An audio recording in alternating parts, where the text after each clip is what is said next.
Hello everyone. I have been working on this optimization engine for a very long time, and now I nearly finished it. The optimization engine will now work for both Indian as well as American codes. Okay, so I have incorporated AISC 36010 as well as IS 800.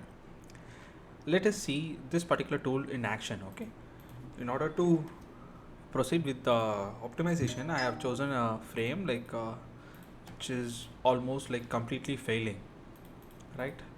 If you go and check the utilization ratios, they are 3 plus. Okay, so yeah, good to go ahead. And this is our new interface, where I have modified everything. You can save the changes. It has how to use help document, how to use this tool, as well as we have a separate settings tab. So the input for this engine starts with the settings file. So here we define the start depth, end depth, and how many depth step it should check. Similarly for flange width and the target utilization ratios. Okay, usually try to keep the target utilization ratio less, because this target utilization ratio is applied only for the first iteration, so it is not much important. If you give this a little bit less, then you will get near to one optimization optimized sections. Okay, so this is about the settings. Moving on to the inputs, we have these many inputs on the left side. The major thing or the load combination and the yield strength. For this particular structure, the load combination starts from 101 to 130. So there are 30 load combinations here, 130, and my yield strength is 350. I'm going to design as per AISC LRFT, and I am going to allow up to slender sections. My output member unit is meter. Fine. Once this is done, we need to add our surfaces.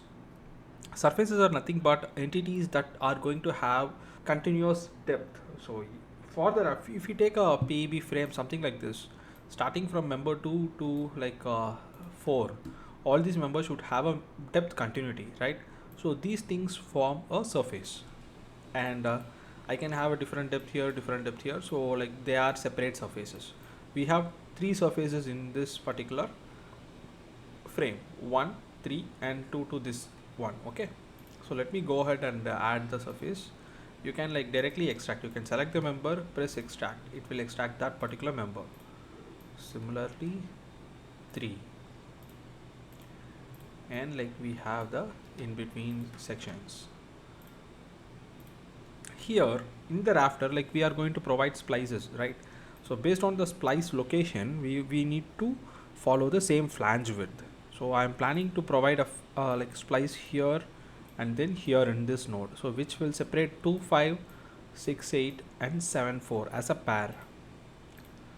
So in order to give a splice group, what you have to do is you have to press a semicolon in this list of members, so it will divide the group IDs. Okay, so let me save it. That's all. Our surfaces are ready. Once the surfaces are ready, we can go ahead and then we can press optimize. Let me optimize. Yeah, our frame is nearly ready. It shows in which case it is governing and what are the section sizes and all. Okay, we have 8 optimized sections now. Let us go ahead and then press apply and analyze. Yeah,